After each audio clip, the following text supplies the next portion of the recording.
할렐루야, 반갑습니다. 9월 둘째 주 주일 예배를 하나님 앞에 드리도록 하겠습니다. 오늘도 하나님께서 우리를 예배 자리로 불러주셨는데 각 가정에서 예배 드리고 하나님 앞에 나아가는 여러분을 주의 이름으로 환영하고 축복합니다. 하나님께서 오늘 여러분이 계신 그 자리에 또 새롭고 놀라운 주의 은혜를 풍성히 채워주시기를 주의 이름으로 축원드립니다. 우리 함께 뜨거운 마음으로 주님 앞에 찬양하겠습니다.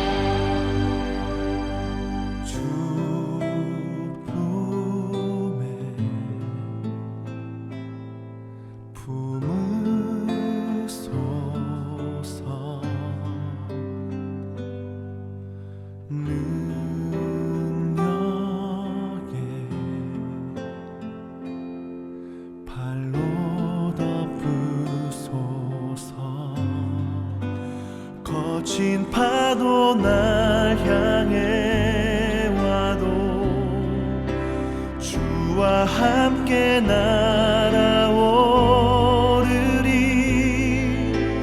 폭풍 가운데 나의 영혼 잠잠하게 주를 보리라.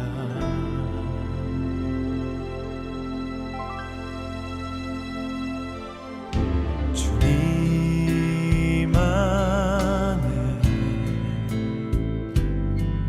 나 거하리.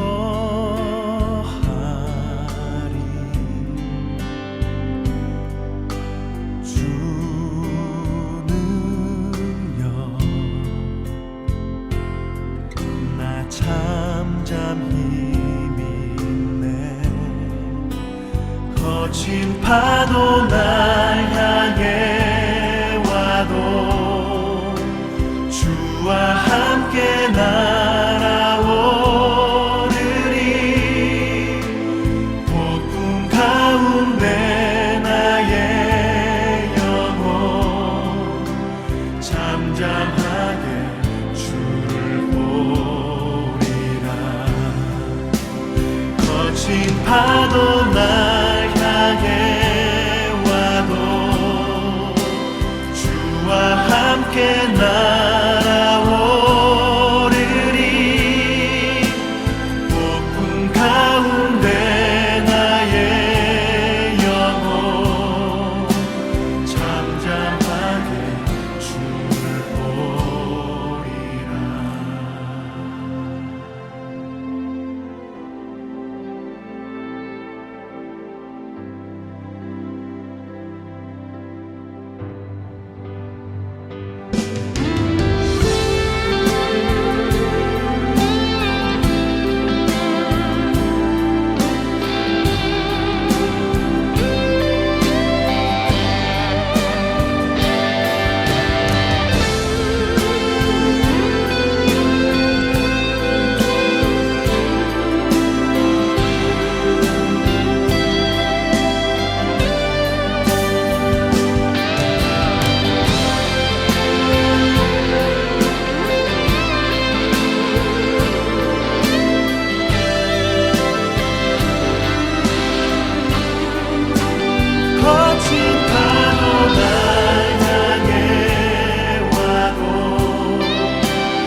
주 품에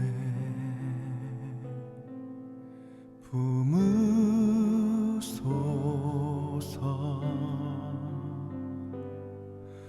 능력에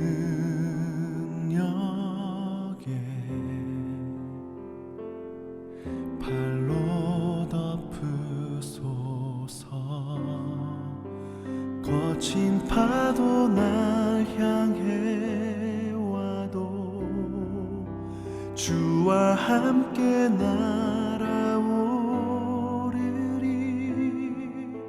폭풍 가운데 나의 영혼 잠잠하게 주를 보리라.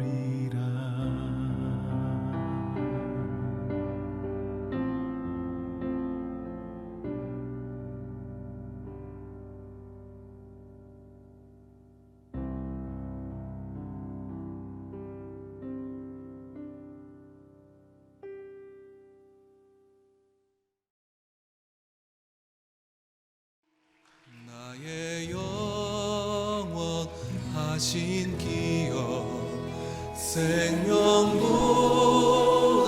귀하다. 나의 갈 길 다가도록 나와 동행하소서. 주께로 가까이 주께로 가오니. 나의 갈 길 다가도록 나와 동행하소서. 세상 부귀 아니함과 모든 명예 버리고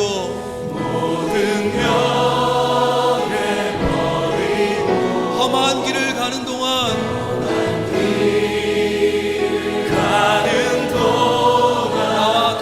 나와 동행하소서. 주께로 가까이 주께로 가오니.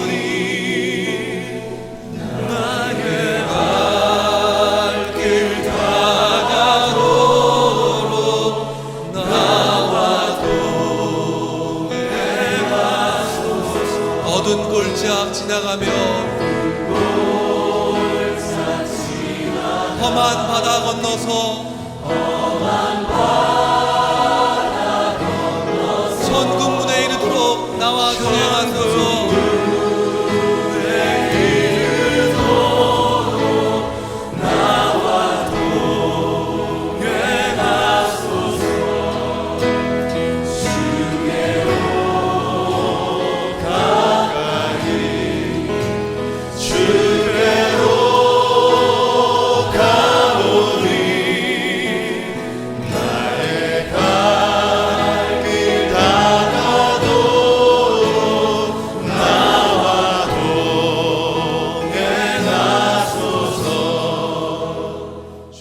묵도하시겠습니다.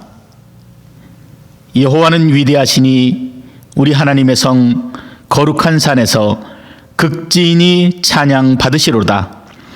터가 높고 아름다워 온 세계가 즐거워하며 큰 왕의 성 곧 북방에 있는 시온산이 그러하도다. 아멘. 사랑과 은혜가 충만하신 하나님, 지금 이 시간 저희들이 정성껏 주님 앞에 예배를 드리오니 지금 이곳에 오셔서 우리의 예배를 받아 주시옵소서. 우리의 죄를 대속하시기 위하여 흘리신 예수님의 보혈이 지금 예배드리는 모든 자리에 가득하게 하시고 주님의 은혜가, 그 구원의 은혜가 강단을 통하여서 강물처럼 흘러넘치게 하여 주시옵소서. 보혜사 성령님께서 친히 우리 마음에 함께 계셔서 큰 힘과 능력을 주시옵소서. 이 예배를 통하여 우리의 영혼이 거듭나게 하시고 새 힘과 용기를 얻어서 슬픔도 두려움도 넉넉히 이겨낼 수 있도록 강건하게 변화시켜 주시옵소서. 언제나 우리와 함께 하시며 우리의 예배를 기쁘게 받아주시는 예수 그리스도의 이름으로 기원하옵나이다. 아멘.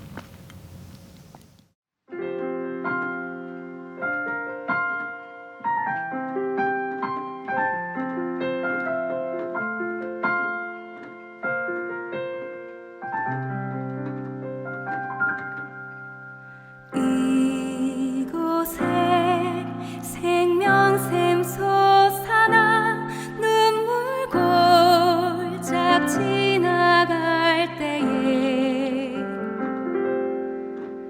머잖아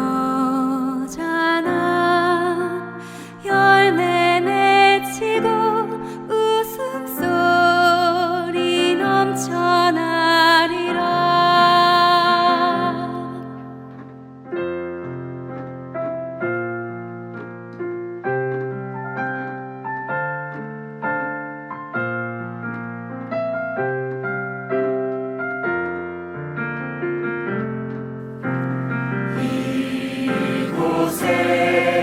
생명샘 솟아나 눈물 골짝 지나갈 때에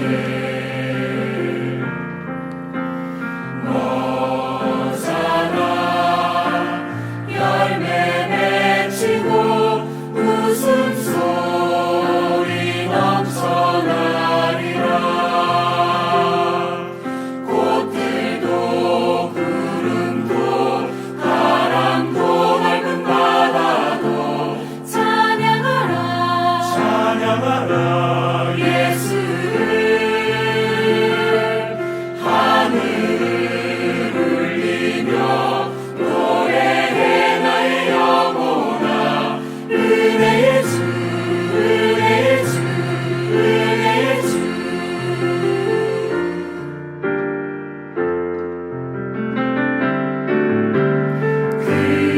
그날에 하늘이 열리고 모든 이가 보게 되리라. 마침내 꽃들이 피고 영광의 주가 오시리라. 꽃들도 구름도 바람도 넓은 바다도 찬양하라 찬양하라 예수를. 하늘을 울리며 노래해 나의 영혼아. 은혜의 주 은혜의 주 은혜의 주. 꽃들도 구름 바람 넓은 바다도 찬양하라 찬양하라 예수를. 하늘을 울리며 나의 영혼아. 은혜의 주 은혜의 주 은혜의 주 은혜의 주. 찬양하라. 꽃들도 구름도 바람도 넓은 바다도 찬양하라 찬양하라 예수를. 하늘을 울리며 노래해 나의 영혼아. 은혜의 주 은혜의 주 은혜의 주. 은혜의 주 은혜의 주 은혜의 주. 은혜의 주 은혜의 주 은혜의 주. 은혜의 주 은혜의 주 은혜의 주.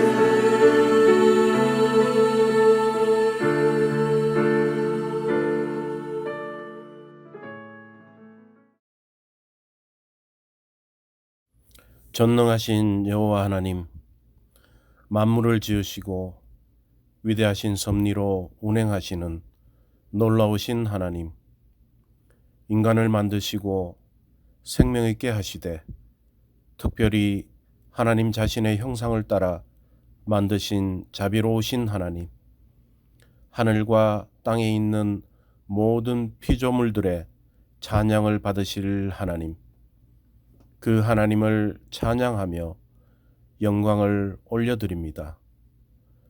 이 시간에도 베풀어 주신 주님의 은혜에 감격하며 머리 숙이고 두 손 모아 하나님의 거룩하신 이름을 부르며 예배드리고 간구할 수 있도록 하심에 감사를 드립니다. 이 시간 마음을 모으고 온전히 드려지기를 원하는 예배를 기쁘게 받아주시옵기를 원하지만 염려하기는 각자의 형편에 따라 온라인 예배를 드리는 시간들이 길어지면서 먼저 타성에 젖어가는 자신의 모습을 보며 예배의 거룩하고 엄중한 본질을 잊어버리는 어리석음을 범할까 심히 두렵사오니 목자 없이 방황하는 양무리와 같이 흔들리지 말고 생명의 말씀, 복되신 말씀으로 날마다 새롭게 되는 크신 은혜를 베풀어 주시옵소서. 지난 일주일 동안도 세상에 살면서 성령님을 근심되게 하였던 이런저런 모습들이 있었음을 고백합니다. 바라옵기는 날마다 어찌할 수 없는 죄책감에 사로잡혀 하나님과의 관계를 저버리는 안타까운 모습이 아니라 하나님의 신실하신 구원하심과 영생의 약속을 굳건히 믿고 구별된 모습으로 담대히 살아가는 주의 자녀들이 되게 하여 주시옵소서.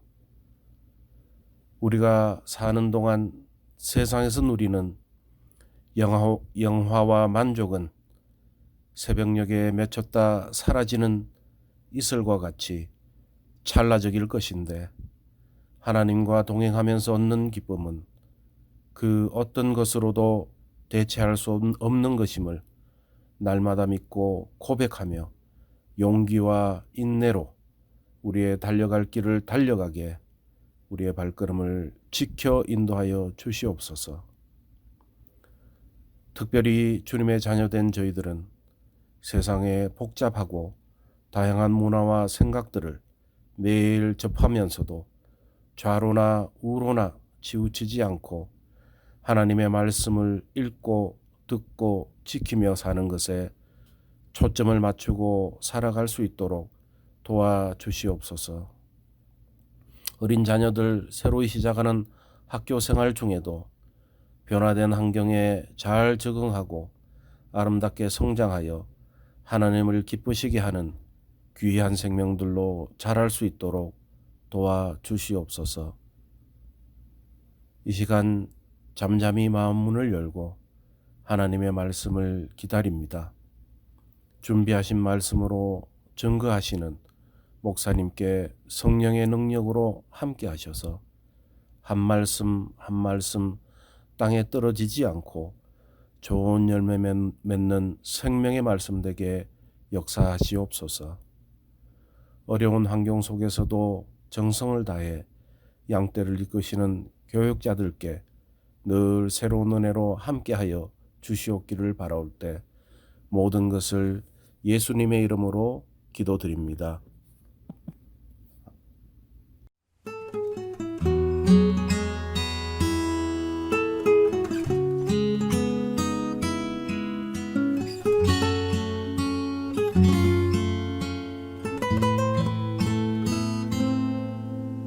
이 세상을 살아가는 동안에 나의 힘을 의지할 수 없으니 기도하고 낙심하지 말 것을 주께서 참 소망이 되심이라.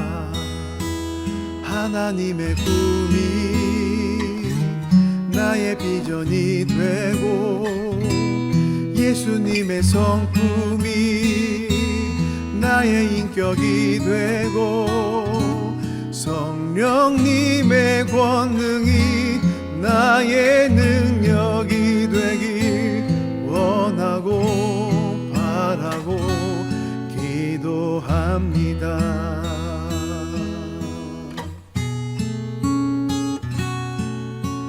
이 세상을 살아가는 동안에 나의 힘을 의지할 수 없으니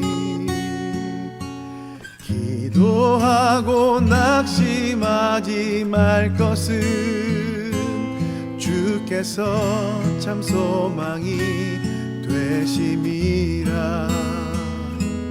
하나님의 꿈이 나의 비전이 되고 예수님의 성품이 나의 인격이 되고 성령님의 권능이 나의 능력이 되길 원하고 바라고 기도합니다.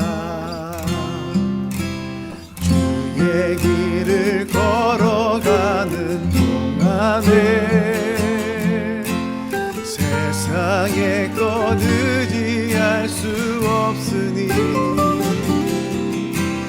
감사하고 낙심하지 말 것은 주께서 장인품이 되심이라.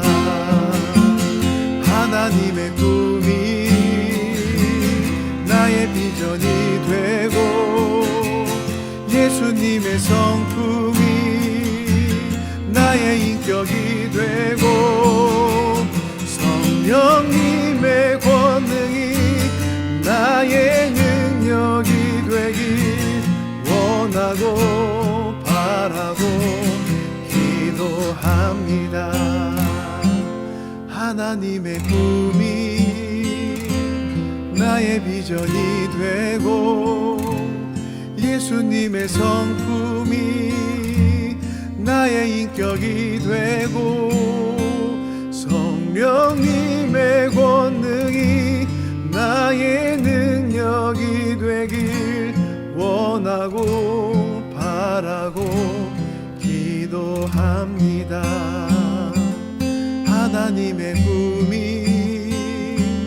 나의 비전이 되고 예수님의 성품이 나의 인격이 되고 성령님의 권능이 나의 능력이 되길 원하고 바라고 기도합니다. 원하고 바라고 기도합니다. 원하고 바라고 기도합니다.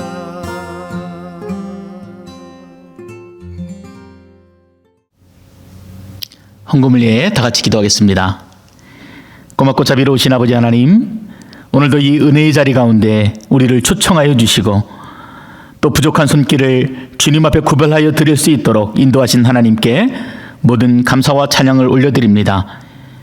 이스라엘 백성들이 하나님의 은혜로 가나안을 정복하고 그 땅에 정착하여서 첫 소산을 하나님께 구별하여 드렸던 것처럼 우리가 받은 것 구별하여 감사한 마음과 온전한 마음으로 우리 주님 앞에 올려드립니다. 이 예물이 쓰이는 곳마다 하나님께서 나를 값없이 사랑하셨던 것 같이 우리의 사랑하는 이웃을 위해 쓰여지게 하시고 복음이 전해지게 하시고 또 생명이 잉태되어지는 귀한 역사가 나타나게 하여 주시옵소서. 우리의 삶의 시간도 주님 앞에 의탁드리오니 우리의 가정과 자녀들도 주님 앞에 의탁드리오니 주의 손으로 다스려 주시옵소서. 감사하오며 예수님의 이름으로 기도드렸습니다. 아멘. 오늘 우리에게 주시는 하나님의 말씀은 요한계시록 3장 14절에서 22절의 말씀입니다. 신약성경 402페이지 요한계시록 3장 14절에서 22절, 요한계시록 3장 14절에서 22절, 신약성경 402페이지에 있습니다. 요한계시록 3장 14절에서 22절까지 우리 한 목소리로 함께 읽도록 하겠습니다.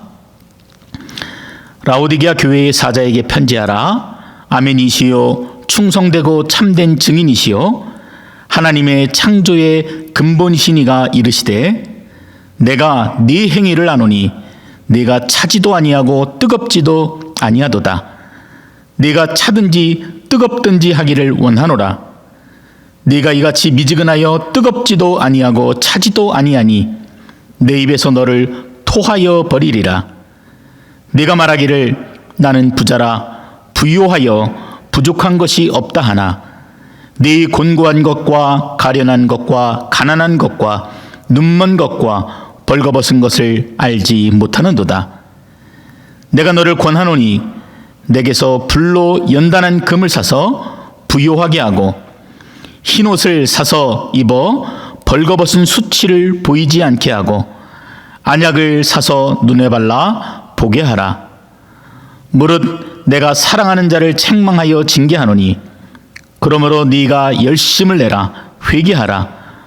볼지어다 내가 문 밖에 서서 두드리노니 누구든지 내 음성을 듣고 문을 열면 내가 그에게로 들어가 그와 더불어 먹고 그는 나와 더불어 먹으리라. 이기는 그에게는 내가 내 보좌에 함께 앉게 하여 주기를 내가 이기고 아버지 보좌에 함께 앉은 것과 같이 하리라. 귀 있는 자는 성령이 교회들에게 하시는 말씀을 들을지어다. 아멘. 자, 오늘은 우리가 신앙의 열정을 회복하라라는 말씀의 제목을 가지고 하나님 말씀 함께 나누도록 하겠습니다. 오늘로써 우리는 요한계시록 2장과 3장에 걸쳐 소개되어지고 있는 이 7교회의 이 마지막 시간을 갖게 됩니다. 물론 이제 이 7교회 이외에도 그 시대에 그 지역에 많은 교회들이 있었지만 오늘 이 요한계시록에 소개되어지는 이 7교회들은 모든 시대 또 모든 교회의 대표적인 상징성을 가지고 있는 그런 교회라고 할 수가 있습니다. 그래서 분명 주님께서는 각 교회에 말씀을 주시고 또 그 교회로 하여금 그 말씀을 듣고 돌이킬 수 있도록 권면하는 말씀이 오늘 이 시대 또 이 시대를 살아가고 있는 우리들에게 주시는 생명의 말씀이 되어줄 수 있는 것입니다. 지금도 터키 지역에 가면은요 그 흔적들이 남아 있습니다. 7교회는 성지순례의 단골 여정입니다. 그래서 저도 그렇고요. 또 저희 교회가 성지순례를 다녀온 적도 없고 해서 그냥 우리가 이렇게 말로만 어떠한 배경을 가지고 있는지 또 그 환경이 어떠한지를 그냥 나누는 것이 아니라 오늘은 영상을 보면서 또 그 배경에 대해서 여러분들에게 좀 설명을 드리려고 합니다. C 채널이라고 하는 한국의 기독교 방송에서 제작된 것을 또 우리 형편에 맞게 이제 편집한 것입니다. 함께 보시겠습니다. 이 라오디게아라고 하는 지역은요 빌라델비아에서 동남쪽으로 약 72km 정도 떨어진 곳에 위치한 고대 도시였습니다. 그러니까 과거 이 터키 지역에 폭이 6m나 되는 대리석 대로가요 동에서 서로 그리고 남에서 북으로 깔려 있었는데 바로 이 라오디게아 중심에 그 두 도로가 교차하는 교차로가 있었습니다. 그러니까 교통의 중심지였죠. 그래서 지금 보시는 것처럼 이제 동쪽으로 가면은 골로새가 있는데 당시 골로새는 인구가 많고 번화한 대도시였습니다. 그리고 이제 북쪽으로는 히에라볼리, 지금은 이제 히에라폴리스로 가는 그 중심에 이 라오디게아가 위치한 것입니다. 그러니까 교통의 요충지이고 또 더불어서 이곳에서 생산되는 양모와 옷감은 그 질이 좋아서 라오디게아라고 하는 이 도시가 이를 통해서 굉장한 부를 축적할 수가 있었습니다. 지금 이제 보시는 곳이 라오디게아 교회입니다. 그 교회로 들어가는 이제 길목을 이제 촬영한 영상이고 바로 저기 지붕이 있는 곳이 라오디게아 교회 그 발굴된 현장입니다. 겉으로 언뜻 보기에도 그 규모가 굉장히 상당하지요.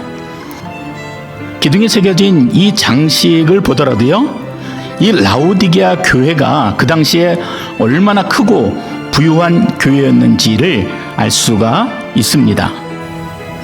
지금 여러분이 보시는 이 바닥의 장식이 바로 2000년 전의 교회 바닥의 장식인데, 그 정교함이나 색감이 지금의 교회와 견주어도 부족함이 없을 정도였습니다. 아주 전형적인 비잔틴 시대의 건축물이었지만 지금 남아있는 그 흔적만을 가지고 유추해 보아도 그 당시 교회가 얼마나 크고 웅장했는지를 알 수가 있는 것입니다. 그래서 AD 60년경에 도시 전체가 폐허가 되었었는데, 그때에도 황제의 재정 지원을 거절하고 우리들이 가지고 있는 힘으로 도시를 완전히 복구하자 이 도시는요, 이 부유함이 굉장히 큰 상징이 되었습니다. 바로 이곳이 이제 그 당시에 있었던 침례탕입니다. 매일매일 교회로 새로운 사람들이 들어오고 또 그 사람들이 다시 회심하게 되는 일들이 끊임없이 일어났던 이제 그런 교회의 모습을 보여주고 있는 것입니다. 그러나 유일하게 이 도시가 가지고 있었던 약점이 있는데, 그것은 물이 항상 이 도시에 부족했다는 것입니다. 그래서 도시의 규모에 비해서 물이 터무니없이 부족했기 때문에 이제 북쪽의 히에라볼리에서는 온천수를 가지고 왔고, 그리고 동쪽의 골로세에서는 아주 찬 물을 공급받아 사용했습니다. 여기 아주 중요한 포인트가 있습니다. 이처럼 먼 거리에서 물을 공급받다 보니까 그 물이 어떻겠습니까? 그 먼 거리를 이동하다 보니까 뜨거운 물이 미지근한 물이 되어지고, 또 차가운 물조차도 그냥 그렇게 미지근한 물이 되어서 사람들에게 전달되었던 것입니다. 그래서 이들을 주님께서 책망하실 때요, 너희들은 차지도 덥지도 않은 그런 사람이다 라고 크게 책망을 하시게 됩니다. 그러니까 이들에게 있어서는 아주 적절한 비유라고 할 수가 있는 것입니다. 영상을 보면서 말씀을 들으니까 여러분 어떠세요? 더 잘 이해되지 않습니까? 이처럼 라오디게아 교회는요, 한마디로 딱 정의하자면은 미지근한 교회였습니다. 핍박도 없고 또 환경도 좋고 또 교회도 크고 웅장하고, 그러니까 교회가 굉장히 잘 될 것 같고 성도들의 믿음도 굉장히 좋을 것 같은데 그렇지가 않았다는 것입니다. 영적인 긴장감이 없이 교회를 다니다 보니까 세상은 세상대로 즐기고, 또 교회 와서도 뭐 복음이나 선교 아니면 당신 헌신하십시오 이런 이야기보다는 어떻게 하면 더 행복할 수 있는지, 어떻게 하면 더 부유할 수 있는지, 건강에 대한 것, 번영에 대한 것, 이런 이야기 듣는 것을 분명 더 좋아했을 것입니다. 왜요? 그런 이야기들이 자신의 입맛에 맞는 구미가 당기는 그런 말씀이었기 때문입니다. 그런데 가만히 보면은 이 라오디게아 교회의 모습이 오늘 우리의 모습과 너무도 유사하지 않습니까? 부족한 것이 없으니까 간절함이 없습니다. 신앙은 있는데 복음에 대한 열정이 없습니다. 예배 시간은 지루하고 이제는 그냥 교회 나간다는 것이 습관처럼 되어버렸습니다. 훈련이나 선교 이런 거는 별로 관심이 없어요. 그냥 세상 돌아가는 이야기, 내 이야기가 아니라 남의 이야기 듣는 것이 훨씬 더 재미있고 흥미롭습니다. 특히 라오디게아 교인들의 모습처럼 자기 자신은 아무 문제가 없는 괜찮은 교인이라고 착각하며 살아갑니다. 그래서 주님이 지금 이 라오디게아 교회를 향해서 아주 강하게 책망하는 음성이 바로 오늘 우리 자신을 향한 주님의 책망의 음성이 되어지는 것입니다. 그런 교회를 향해서, 그리고 오늘 우리들을 향해서 주님은 뭐라고 말씀하십니까? 모양은 있는데 신앙의 주변에만 머물고 있는 교회에 대해서 아주 강하게 책망의 음성을 들려주십니다. 먼저 17절을 함께 읽겠습니다. 17절 말씀입니다. 네가 말하기를 나는 부자라 부유하여 부족한 것이 없다 하나 네 곤고한 것과 가련한 것과 가난한 것과 눈먼 것과 벌거벗은 것을 알지 못하는도다. 나는 부자다. 나는 부족한 것이 없다. 그들은 스스로 자신들을 진단하고 그렇게 만족했습니다. 이 잘못된 자기 진단이지요. 나에 대한 영적인 진단은 여러분 무엇이 기준이 되어야 합니까? 내 옆집에 사는 그 누구가 기준이 될 수 없습니다. 아무개 김집사가 내 신앙의 기준이 아니라 바로 주님의 말씀이 기준이 되어야 합니다. 그 말씀에 비추어서 정말 내가 이 시대에 지금 이 자리에 올바로 서 있는가 진단이 되어야 하는 것입니다. 근데 지금 라오디게아 교회는 스스로 자기를 진단하기를 뭐라 그래요? 나는 문제가 없다. 나는 부족한 것이 없다라고 말하고 있는 것입니다. 자, 그런 교회를 향해서 주님이 평가하시는 내용들은 이런 내용입니다. 너는 곤고하다. 너는 가련하다. 너는 가난하다. 그리고 눈 멀고 벌거벗었다. 이게 라오디게아 교회를 향한 주님의 실제적인 평가입니다. 여기서 곤고하다라는 말은요, 영적으로 보잘것 없다는 것입니다. 교회인데도 말입니다. 가련하다는 것은 하나님 보시기에 영적으로 불쌍하고 처량하다는 것입니다. 여러분, 부유한데 왜 주님이 이 교회를 향해서 가난하다고 말씀하십니까? 물질적으로 이들이 풍요로움을 누리고 살지는 모르겠지만 영적으로는 뼈만 남아 부러질 것처럼 보인다는 말씀입니다. 가나안 나라를 방문하게 되면요, 난민촌의 아이들이 금세 주변으로 몰려와서 손을 벌리고 구걸을 합니다. 근데 이 아이들을 보면은요, 다들 뼈만 남아 있어요. 아주 앙상합니다. 저절로 긍휼의 마음이 생깁니다. 그런데 이처럼 우리가 겉으로 보면은 피둥피둥한 것처럼 부유한 것처럼 보이는데 영적으로는 난민촌에 구걸하는 아이처럼 뼈만 앙상하게 남았다. 그렇게 진단하시는 것입니다. 그 다음 말씀은 더 처절합니다. 눈 멀고 벌거벗었다. 이렇게 말씀하십니다. 그러니까 세상 유행이나 돈의 흐름 얼마나 관심이 많습니까? 정치적인 판단 그 누구보다도 예리합니다. 이러한 세상을 보는 눈에 있어서는 눈을 떴다고 말할 수 있을지 모르겠지만 영적인 일에는 마치 소경처럼 행동합니다. 약속의 말씀이 있어도 보지를 않아요.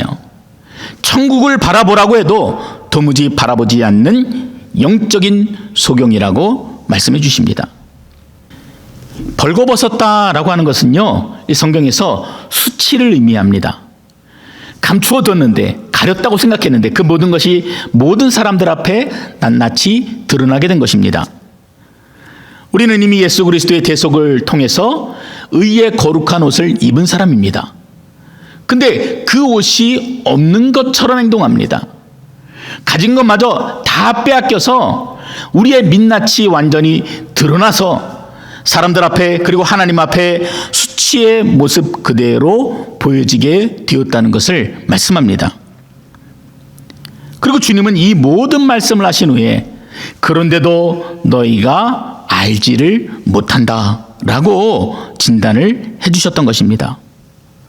여러분, 제가 이 말씀을 묵상하는데요, 제 자신이 너무나 부끄러웠습니다.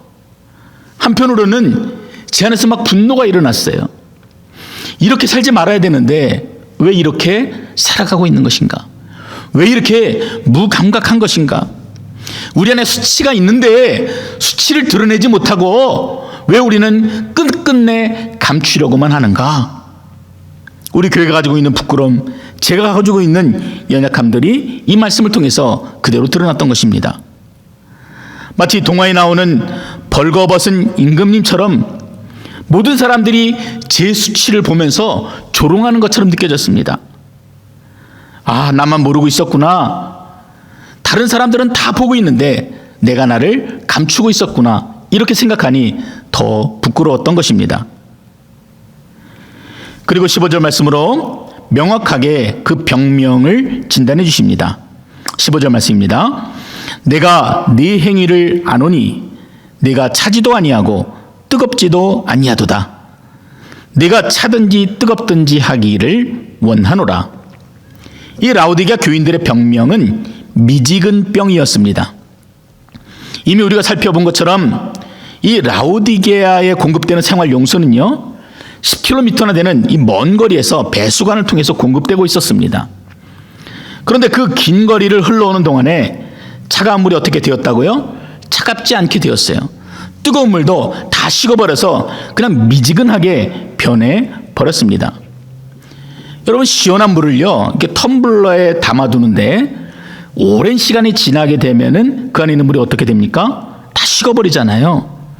그냥 찝찝하고 그냥 미지근한 것처럼, 그래서 먹지 못하는 물이 되어버리는 것과 같습니다.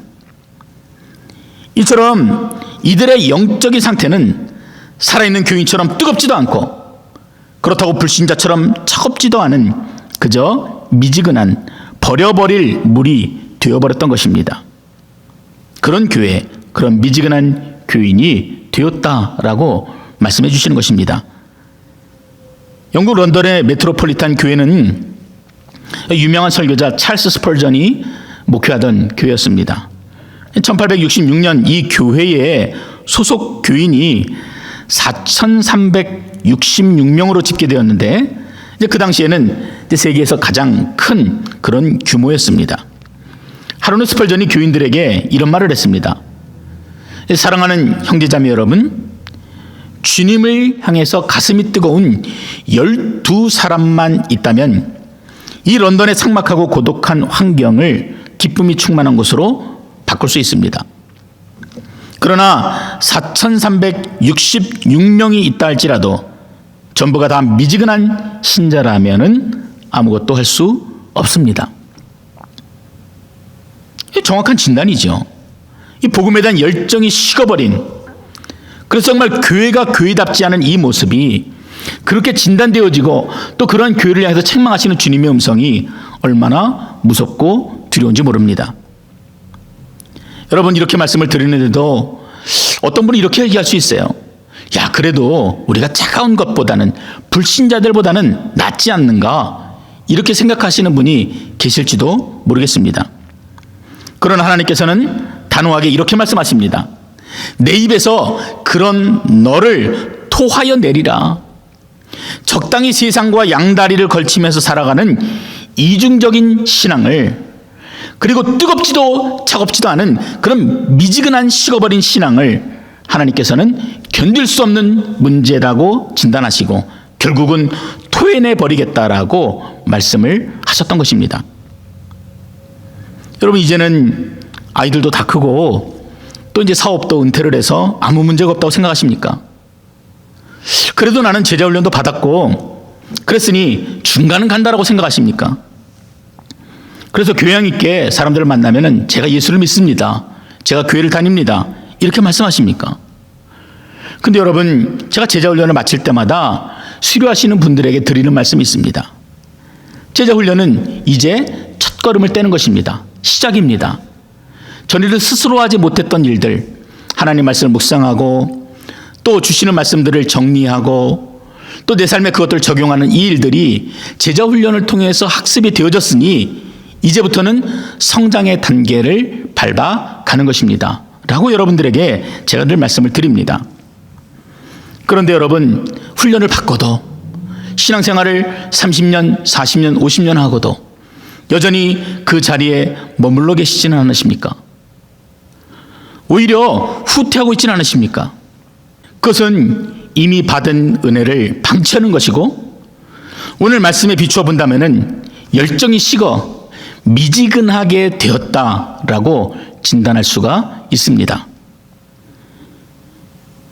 미지근한 교회에 대한 주님의 권면의 말씀을 들어보시기 바랍니다. 28절 말씀입니다. 내가 너를 권하노니 내게서 불로 연단한 금을 사서 부요하게 하고 흰옷을 사서 입어 벌거벗은 수치를 보이지 않게 하고 안약을 사서 눈에 발라 보게 하라. 첫째로 내게서 불로 연단한 금을 사서 부요하게 하라, 이렇게 권면해 주십니다. 이 금은요, 영적인 보물을 의미합니다. 그런데 그 보물이 어떻게 해요? 불로 연단되어진 그런 보물입니다. 어떻게 연단되어집니까? 시련을 통해서, 고난을 통해서 성도가 아주 단단하고 쓸모있게 연단이 되어집니다. 욥기 23장 10절 말씀을 보십시오. 내가 가는 길을 오직 그가 아시나니 그가 나를 단련하신 후에는 내가 정금같이 나오리라. 아멘.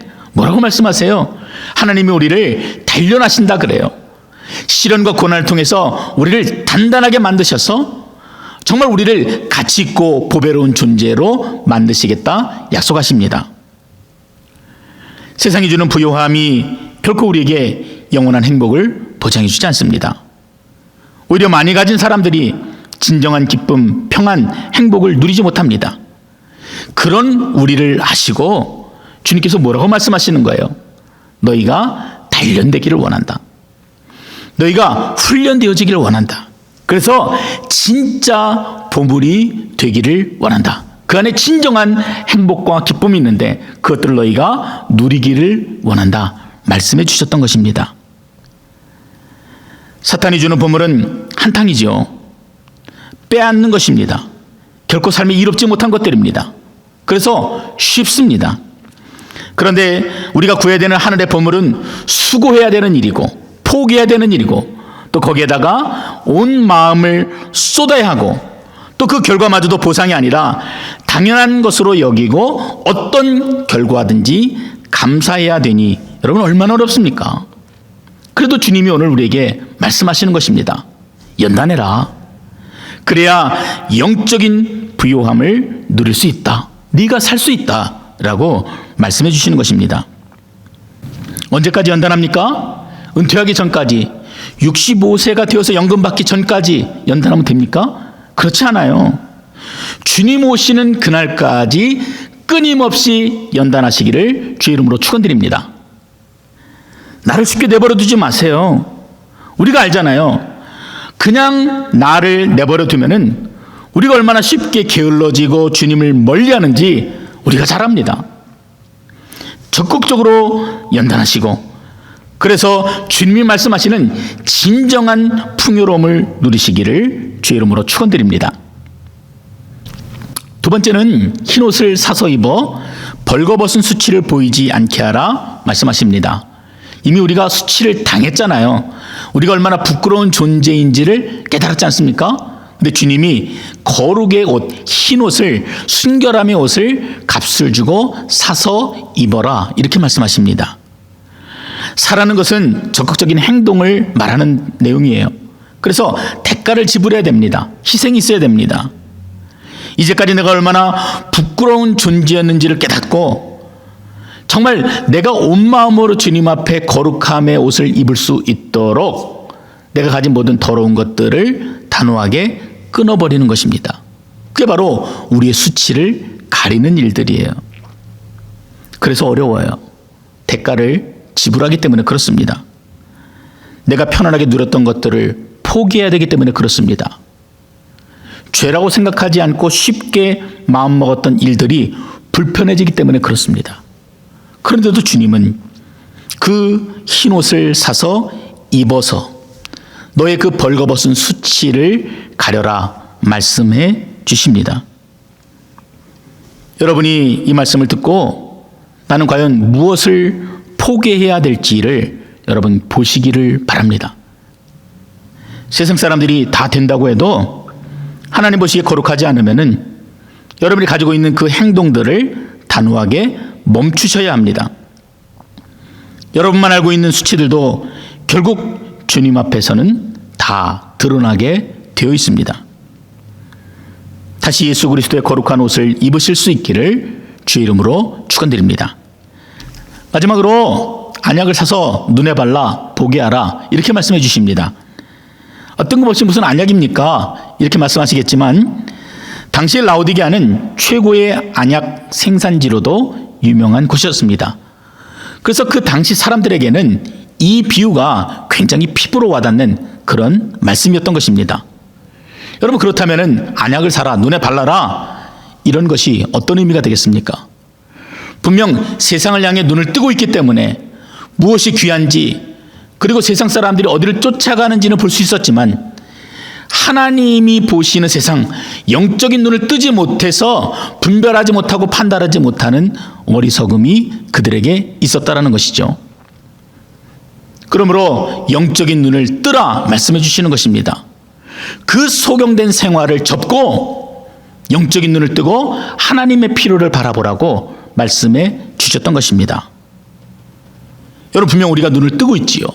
그런데 올바른 것이 무엇인지를 판단하지 못하고 정말 봐야 될 것들을 보지 못한다면 그것이 얼마나 수치스러운 일이 되겠습니까? 지난 2019년 한국의 장로교 통합교단 총회에서 대형교회 목회 세습을 묵인하는 그런 결정이 있었습니다. 굉장히 많은 사람들이 안타까워했습니다.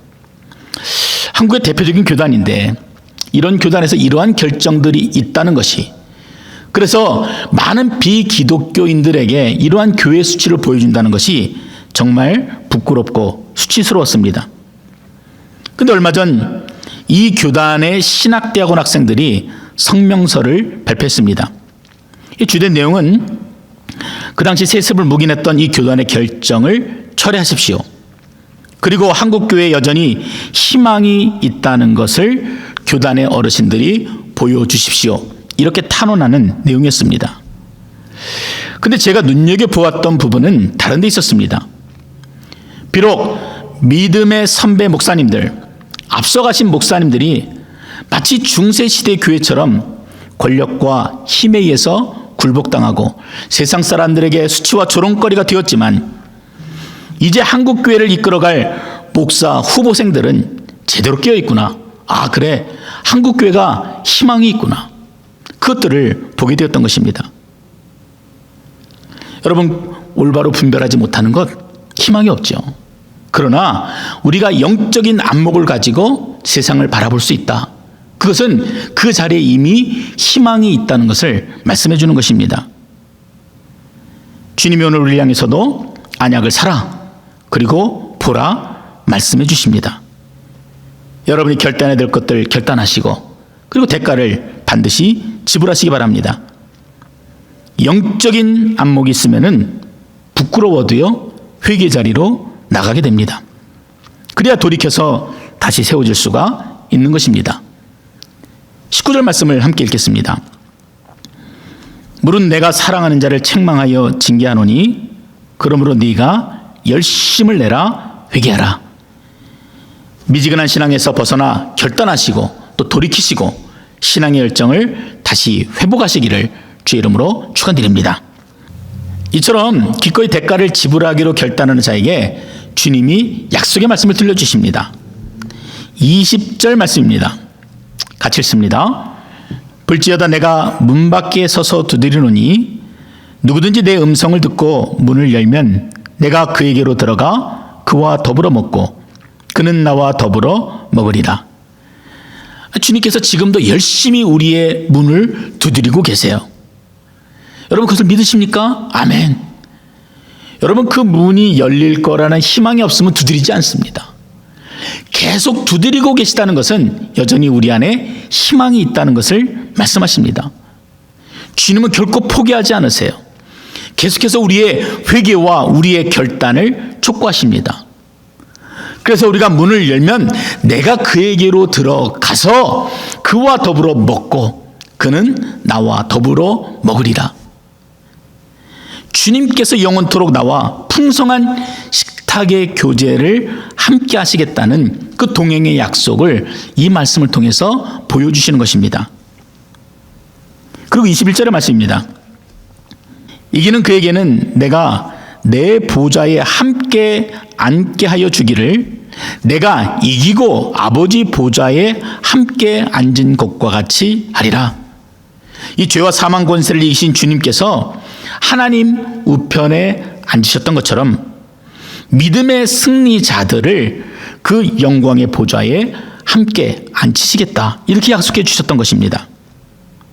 분명 라우디게아 교회는 칭찬이 없이 책망만 들었던 교회였습니다. 그런데도 주님은 여전히 우리를 향해서 말씀해 주시는 것이에요. 내가 그 문을 두드리고 있다. 내가 여전히 너의 문을 두드리고 있다. 너가 결단하고 회개하고 돌이키면은 너는 아직 희망이 있다. 너는 할 수 있다. 격려와 가능성을 말씀해 주시는 것입니다. 오늘 우리의 모습은 어떻습니까? 주님 보시기에 너무 부끄럽지 않습니까? 저는 너무나 부끄러워요. 분명 우리는 다 식어버린 미지근한 교회가 맞습니다. 결코 가려지지 않는 우리의 모습입니다. 그런 교회를 향해서 주님이 포기하지 않으세요. 문을 두드리십니다. 그리고 말씀하세요. 연단하라. 거룩의 흰옷을 사서 입어라.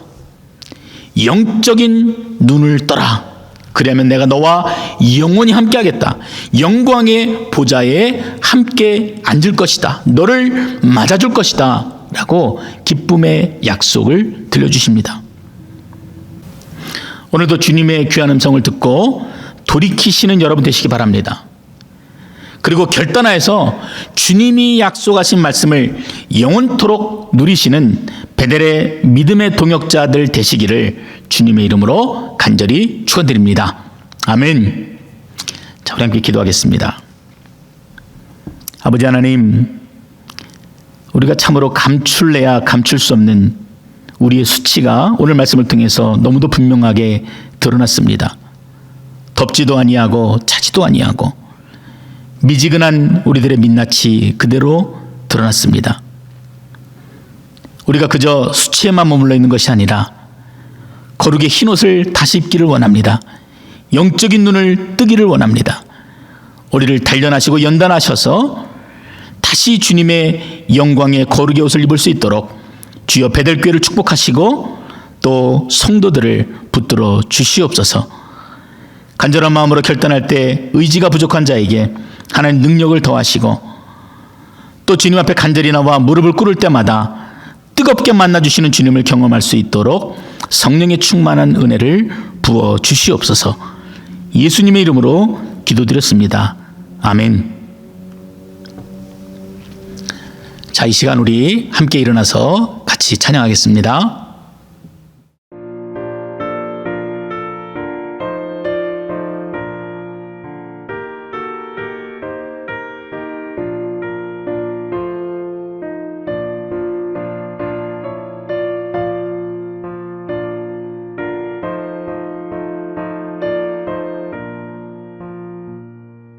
주님의 마음을 못 받는 자, 그 맘에 평강이 찾아오면 험악한 세상을 이기리니 하늘로부터 임함이로다.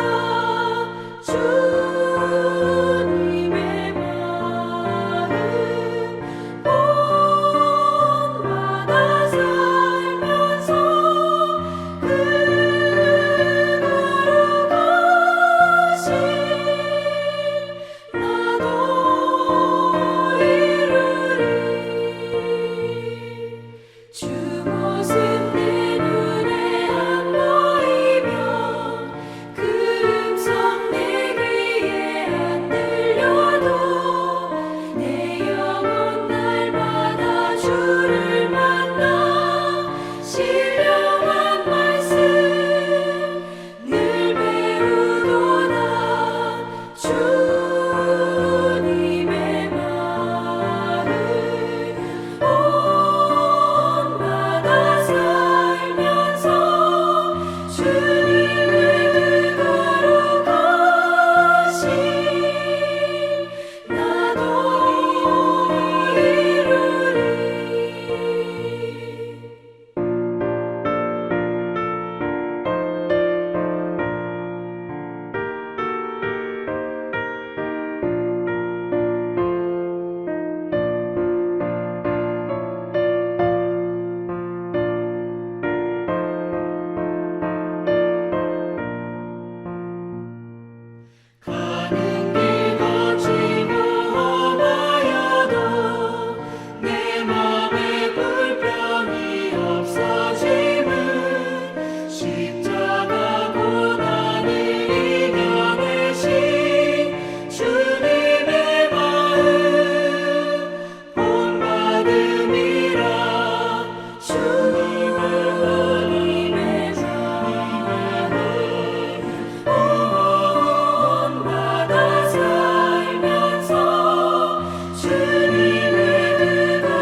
기도하겠습니다.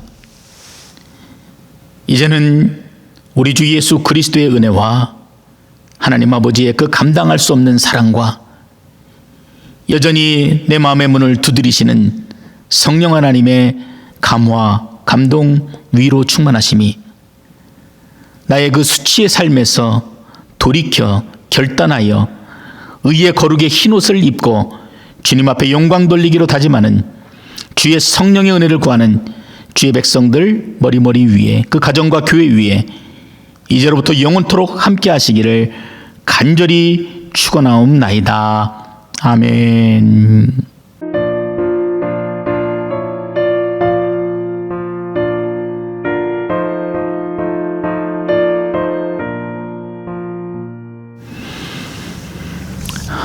자, 이상으로 오늘 모든 예배를 마치도록 하겠습니다. 우리 가족들에게 같이 인사하겠습니다. 우리 사랑합니다. 축복합니다. 또 승리합시다. 같이 인사하겠습니다. 사랑합니다. 축복합니다. 또 승리하십시오.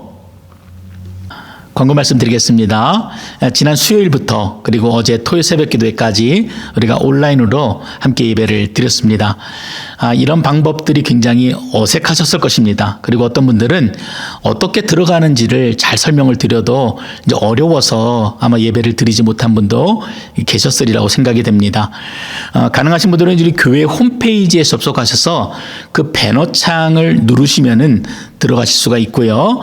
나는 이것도 어렵다, 힘들다 하시는 분들은 저에게 개별적으로 예배에 참여하고 싶습니다 하고 카톡을 보내주세요. 그러면 제가 예배에 바로 접속할 수 있는 주소를 보내드리도록 하겠습니다.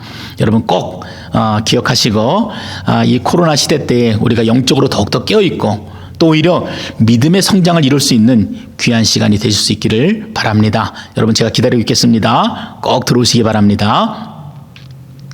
두 번째 광고 내용입니다. 여러분들에게 좀 협조를 구해야 되는 내용인데요. 지난번에도 한번 여러분들에게 광고를 드렸던 것처럼 여러분 그림에 보시는 것처럼 유튜브 영상 아래 보면은 구독, 영어로 이제 subscribe 이렇게 되어 있는데 그 버튼을 이제 눌러주시기 바랍니다.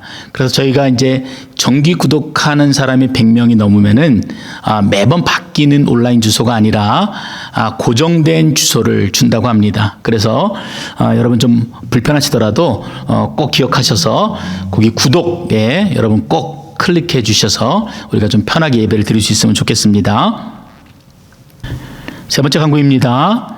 여러분 그림에 보이시는 것처럼 코비드 19으로 인해서 이제 저희 일상생활들이 굉장히 큰 변화가 일어났습니다. 분주했던 활동들이 이제 줄어들고 이제 가정에서 많은 시간들을 보내게 되는데 그래서 이제 교회에 나와서 무엇인가를 하고 거기서 영적인 유익을 얻는 것보다는 이제 가정에서 머물면서 이제 가정에서 우리가 신앙 훈련을 받고 또 교육이 되어진 일들이 굉장히 중요하게 되었습니다. 자녀들의 가장 좋은 교사는 부모입니다. 그래서 부모의 말과 행동을 또 자녀들이 배우게 되고 또 부모가 자녀들에게 선한 영향력을 끼칠 수 있으려면은 가정에서 여러분의 예배가 회복이 되어져야 됩니다. 그래서 가정 예배를 드릴 수 있는 이 두 가지 책을 여러분들에게 추천해 드리는데 여러분이 둘 중에 하나를 선택하셔서 신청해 주시기 바랍니다. 첫 번째 책은 365일 가정 예배입니다. 그래서 청소년 이상의 가정을 두신 분 매일마다 한 5분 정도씩 이 말씀으로 우리가 예배를 드리겠다 이렇게 결단하실 수 있는 분들은 이 책을 신청하시면 됩니다. 이제 교리하고 겸해 있기 때문에 그리고 이제 어떻게 생활에서 적용할 수 있는지가 나와 있는 굉장히 유익한 책입니다. 그래서 여러분이 나는 이 책이 좋다 하시는 분들은 365일 가정예배 몇 권 신청합니다. 이렇게 저에게 카톡을 보내주시면 되겠습니다. 또 나는 52주 가정예배를 드리겠습니다. 이거 뭐냐면요. 일주일에 한 번씩 15분의 시간으로 예배를 드리겠다. 이렇게 결단한 가정들은 이 책을 선택하시면 됩니다. 특별히 이제 가정에 나이 어린 자녀가 있거나 또 유학의 자녀가 있는 가정 같은 경우는 아마 이 책이 더 훨씬 쉽게 접근하실 수 있을 거라고 생각이 듭니다. 이 두 가지 책은 여러분들이 검색해 보시면 아시겠지만 캐나다 달러로 40불이 넘어가는 굉장히 비싼 책들입니다. 그러나 여러분들이 우리는 2021년도에 가정 예배를 드리겠습니다. 이렇게 결단하시면은 저렴한 가격에 여러분들에게 이 책을 공급해 드리도록 하겠습니다. 그래서 365일 가정 예배를 선택하신 가정은 10불, 그리고 52주 가정 예배를 선택하신 가정은 5불의 비용을 지불하시면 되겠습니다. 그래서 저에게 어떤 책을 선택할지를 카톡으로 보내주시고 또 연말에 이 책을 나눠드릴 때 여러분들이 그 비용을 저에게 내시면 될 것 같습니다. 여러분 많이 참여해 주시기 바랍니다.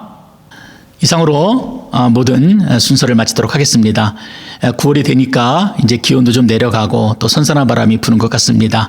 환절기에 여러분 감기 조심하시고 또 아직도 많은 곳에서 확진자들이 나오고 있으니까 또 외출하실 때 특히 주의하셔서 또 건강, 영적인 건강 꼭 지키실 수 있는 여러분 되시기를 바랍니다. 다음 주에 또 뵙겠습니다. 감사합니다.